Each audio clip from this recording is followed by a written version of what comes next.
High first year BTech students, যারা EC নিয়ে ভর্তি হয়েছো, ইলেকট্রনিক্স কমিউনিকেশান ইঞ্জিনিয়ারিং নিয়ে, কিন্তু ম্যাকআউটের ইউনিভার্সিটির আন্ডারে, তাদের উদ্দেশ্যে একটা কথাই বলবো। আমি দুদিন আগে একটা সাজেশানের ভিডিও দিয়েছিলাম, তো সেখানে দেখলাম দুজন কমেন্ট করেছে। তারা যে কোনো একটা কলেজে ভর্তি হয়েছে ইসি নিয়ে। তো তাদের উদ্দেশ্যে, আর যারা ভিডিওটা দেখেছো তাদের উদ্দেশ্যেও বলবো, আমাকে কমেন্ট করতে হবে না। তোমরা যদি ম্যাকআউট ইউনিভার্সিটির আন্ডারে হও, ইলেকট্রনিক্স ডিপার্টমেন্ট নিয়ে যদি ভর্তি হয়ে থাকো, তাহলে আমাকে ডিরেক্টলি হোয়াটসঅ্যাপে ডেসক্রিপশানে যে নাম্বারটা দেওয়া আছে ওই নাম্বারে হোয়াটসঅ্যাপ করো, দিয়ে কোন সাবজেক্টটা লাগবে সেই সাজেশানটা নাও, আমি দিয়ে দেবো। আমাকে পেমেন্ট করবে, আমি দিয়ে দেবো। আর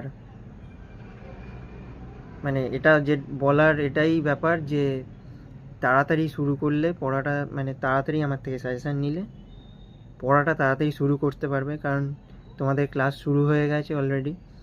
তো তোমাদের একটা কথাই বলে দিই, ক্লাসে যে টপিক পড়াচ্ছে সেই টপিক তো পড়বেই ভালো করে, প্লাস আমার যে সাজেশানটা নিচ্ছ ওই সাজেশান থেকে ওই টপিক রিলেটেড কোশ্চেনগুলো দেখে নিয়ে পড়ে ফেলতে পারবে।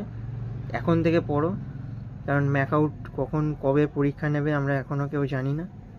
তো আগে থেকে রেডি হয়ে থাকাই ভালো। তো যত তাড়াতাড়ি নেবে তোমাদেরই লাভ হবে। তো তাই জন্যই বলা, যদি নিতে চাও কমেন্ট করতে হবে না। যদি ম্যাকআউট ইউনিভার্সিটির আন্ডারে হও, আমাকে ডিরেক্টলি মেসেজ করো,